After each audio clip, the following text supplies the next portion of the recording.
नमस्कार।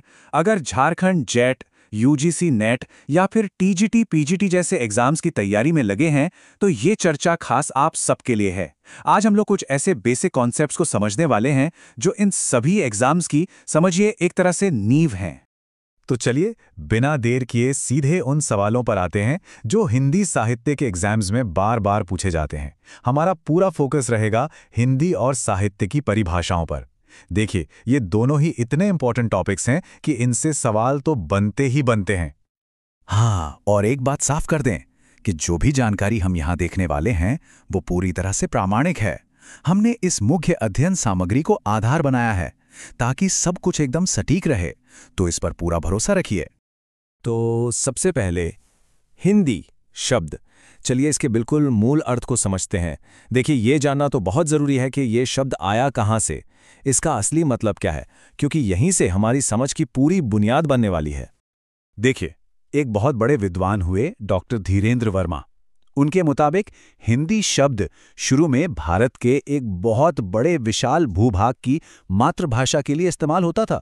जरा सोचिए, ये सिर्फ एक भाषा नहीं थी बल्कि एक पूरे के पूरे इलाके की पहचान थी। अच्छा, अब आते हैं एक बहुत ही इंपॉर्टेंट टॉपिक पर, और ये ऐसा टॉपिक है जो एग्जाम्स में अक्सर पूछा जाता है।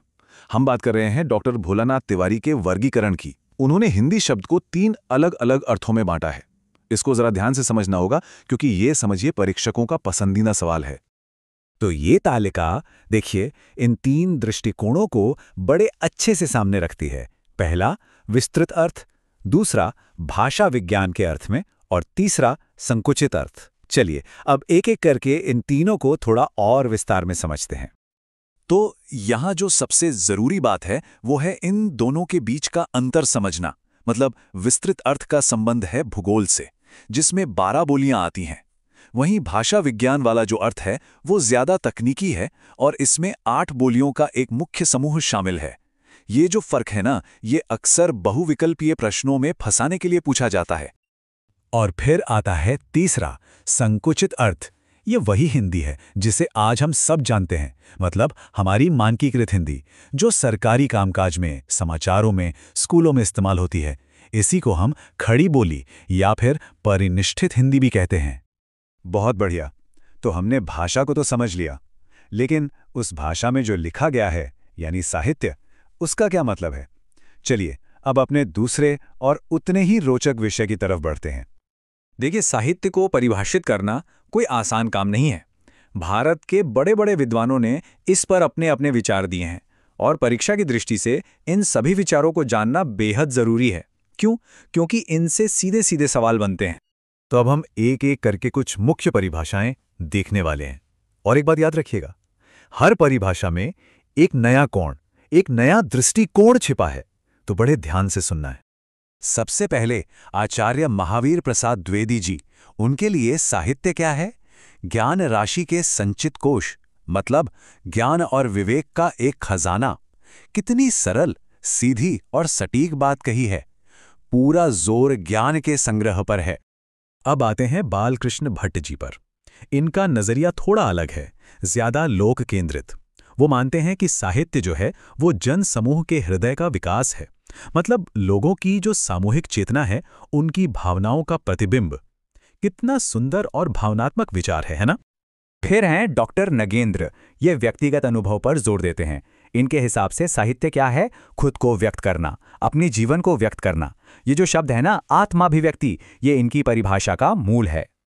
और अब महान उपन्यासकार प्रेमचंद, इनकी परिभाषा देखिए कितनी शक्तिशाली है। ये कहते हैं कि साहित्य की सबसे अच्छी परिभाषा है जीवन की आलोचना। मतलब साहित्य सिर्फ जीवन को दिखाता नहीं, उसकी आलोचना भी करता है, उस पर टिप्पणी करता है।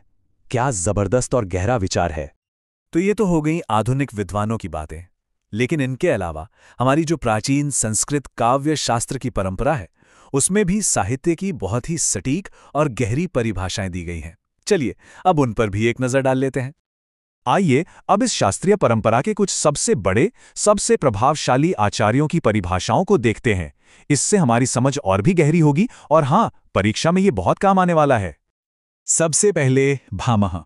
इनका ये जो प्रसिद्ध सूत्र है ना, शब्दार्थौ सहितौ काव्यम, ये समझिए साहित्य की परिभाषा की नींव है। इसका सीधा सा मतलब है कि साहित्य शब्द और अर्थ का ऐसा संगम है जिन्हें अलग नहीं किया जा सकता। दोनों साथ मिलकर ही काव्य बनते हैं। फिर आते हैं पंडित राज जगन्नाथ। ये इसमें एक और आयाम जोड़ते हैं, सौंदर्य का। वो कहते हैं कि सिर्फ अर्थ काफी नहीं है, अर्थ रमणीय होना चाहिए, सुंदर होना चाहिए।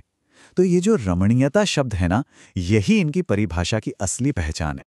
और ये एक और जबरदस्त दृष्टिकोण है।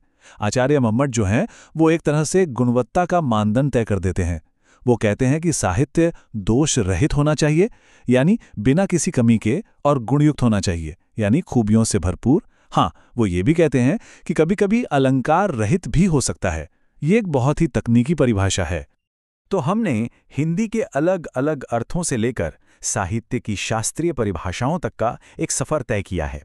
अब अंत में एक सवाल, इन सभी गहरे विचारों में से कौन सा विचार ऐसा है जो दिलो दिमाग पर सबसे ज्यादा असर करता है? इस पर जरूर सोचना चाहिए, क्योंकि जब इस पर विचार करेंगे तो अपनी समझ और भी पक्की होगी, और यही समझ परीक्षा में लिखने में बहुत काम आएगी।